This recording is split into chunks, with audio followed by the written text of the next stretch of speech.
Hello children, in this chapter we will learn about force and its effect and the types of forces in nature. We will also learn about pressure. A push or a pull on an object is called force. The SI unit of force is Newton.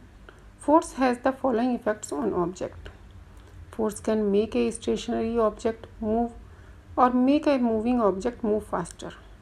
Force can slow down or completely stop a moving object. Force can change the shape or size of an object. Now 1 kilogram force. The force required to lift an object of mass 1 kilogram vertically upward is called 1 kilogram force. It is denoted as kgf, kilogram force. 1 kgf is equal to 9.8 Newton, approximately 10 Newton. Now resultant force. What is resultant force? Resultant force is a single force that is applied to the object and would have the same effect as all the separate forces acting upon it. When two forces act on an object in the same direction, the resultant force is calculated by adding the forces.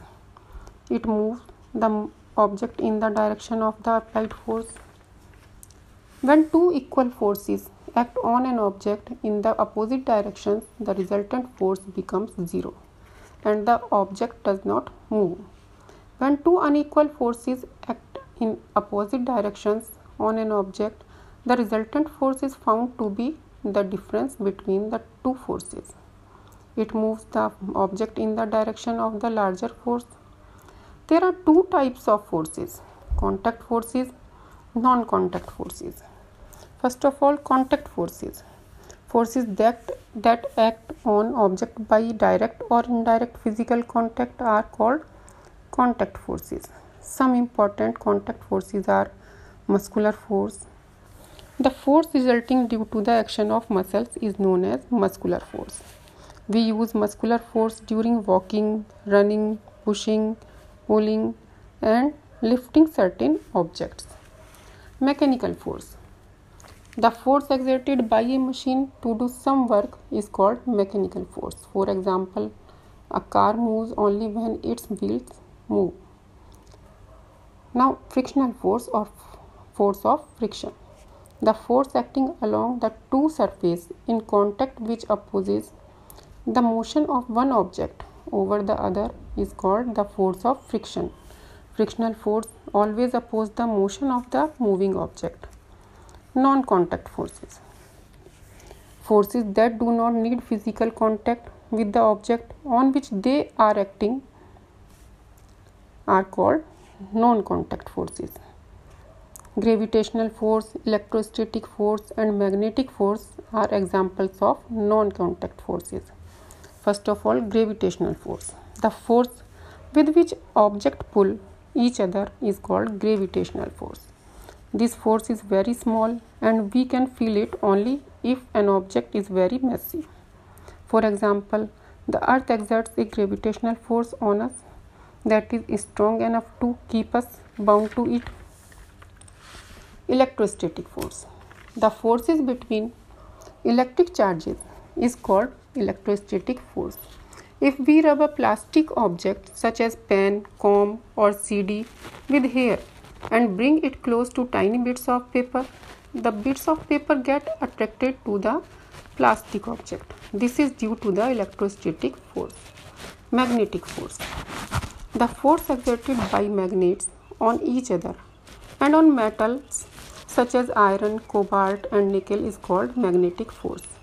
Since magnets attract iron, they are used to separate waste iron objects or scrap iron from garbage dumps so that they can be recycled. Now pressure. Pressure is defined as force per unit area. We can say the physical quantity which measures the effect of force per unit area is called pressure.